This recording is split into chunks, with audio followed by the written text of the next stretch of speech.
Yeah, we had a number of challenges. I think finding the right value proposition for the product model that we were trying to deliver, understanding what we wanted to go to market with. Was it a webinar? Was it a digital week? Or was it a large scale expo? That was really modeling that to begin with in a space that we don't know a great deal about was a real tough challenge. Educating the market, that's probably right up there. Really helping them understand what a virtual offering can help them with. I think they're used to very archaic virtual expos that have kind of these emojis running around a screen like a Pac-Man, and that's something that's really built into people's minds. They think that avatars and 3D floor plans and all of that, but actually the bulk of what we do is about connecting people. So if we can find the right technology in there and educating them for that. But when I say about the challenge is actually going down to the team themselves, internally, really understanding how to sell this. It's a brand new product. The education then to the market to say how much ROI will they get when they come back from there. And then what do they do on the day? Everyone's used to a physical event and all being at home now. How are they arranging their colleagues? Who's coordinating for them? How are they getting their matches in? So the education was really critical along the training parts. I think that's probably the biggest challenges that we have.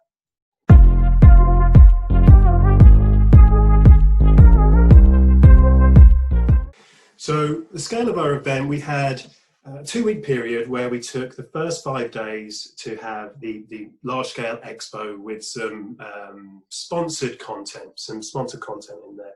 A little bit of editorial-led content as well, but really that first week was about complete connections and a built-up algorithm which people have been working for kind of 4 to 6 weeks towards to actually qualify people within the week that they wanted to actually meet. They couldn't actually do they couldn't have any meetings before the actual platform opened itself. So that was the first week. The second part was a virtual summit, so basically a conference and a paid-for model of a conference that second week. And we split them up because they are very different audiences, and also gives enough time for each product to survive, breathe, and actually be successful in those areas. So that was the model to begin with. We had 150 exhibitors. We had attendance of over 13,500.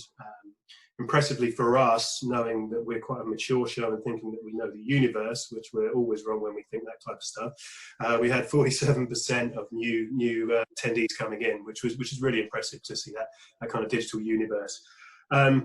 We had 6,000 actual qualified pre-arranged meetings. Now, the scale of meetings that we had in the beginning that were pending and rejected was 3 times that. So it took people, we saw our statistics very recently come out of this, over 40,000 chat messages going backwards and forwards throughout the week. Not just that week, but the weeks before as well, to actually qualify these. So both parties knew they'd had 3 to 5 communications knowing that they're qualified and they want to talk to each other. So kind of eliminates a lot of that time wasting, and that's some of the feedback that we got back. But a few other things, we had 6 different thematic communities. We had over 60 webinars, speed networking sessions. And going back to a challenge, some of that experience part as well. We've done as best job as we could, kind of arranging health and wellness, focusing on sustainability, with everyone being at home. With yoga classes, like I said, cocktail making, industry quizzes, a few prizes here and there. Trying to make it as fun as possible as you can in a virtual space.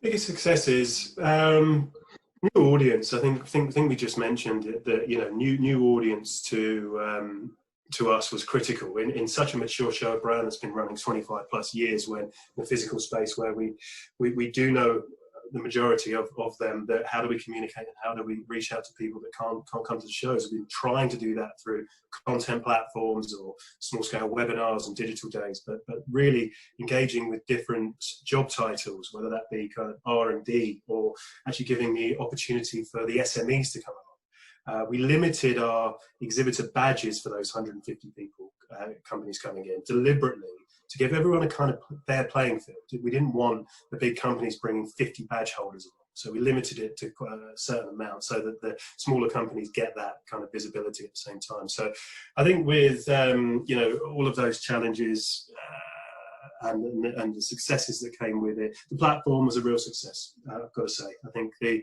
being able to conceptualize and talk about what you want to see happen within an extensive 5-day period for a virtual expo, and it actually coming off with manual searches and the algorithm that actually went into this, that everyone is connecting with these days, and getting smarter, that kind of Netflix scenario.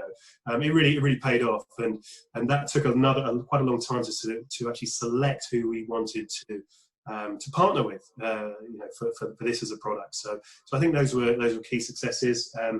I think in this climate, the bottom line was pretty healthy as well. And to give you an example, in a barometer, I think it was about 15% of what our large-scale flagship event is in Europe, and in today's money, that's not bad for this kind of everyone trialing different types of formats. And it felt pretty good, and a good benchmark around Informa overall as a percentage point.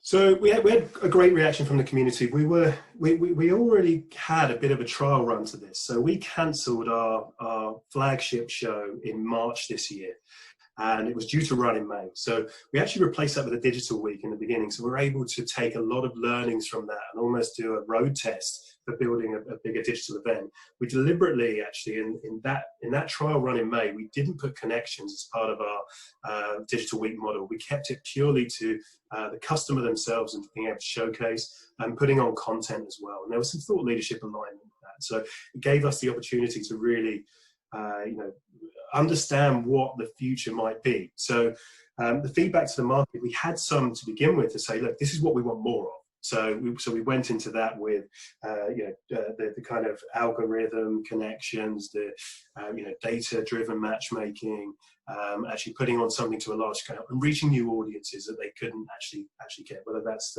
a retailer or a brand manager in a large business. So I mean, we had a lot of quotes back, testimonials after the show, kind of revolutionizing networking. We didn't think networking was possible this way, and that goes, the credit to that goes to the platform provider who developed with us in our vision of what we wanted to really achieve. So I think just in that virtual world, the feedback again about flexibility, the on-demand, they have more time to do this, choosing your own schedule. So the feedback's been really positive, and we kind of went all in on this as well. Put a lot of things around the virtual expo from an investment point of view, with concierge and customer success teams to really onboard a client right through to actually saying, who's your wish list that you want to connect with. So we give it the biggest we could give it, and if we didn't do well and have the successes around this, then we probably would have to walk away. So it's been really kind of eye-opening, and we're embracing what next year becomes in the current situation that we're in.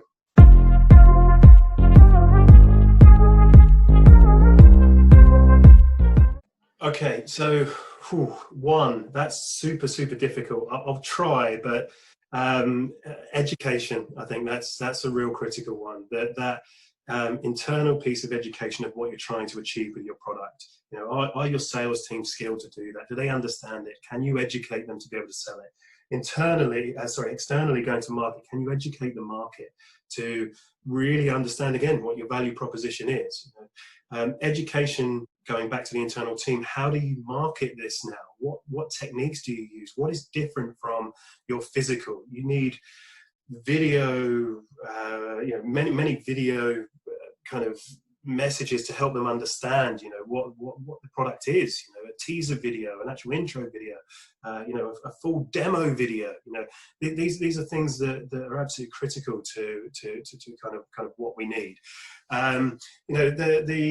The audience, the internal, the education, critical. I mean, I would talk about technology. I've talked about that a little bit here as well, the technology and the people, but you're limiting it to one.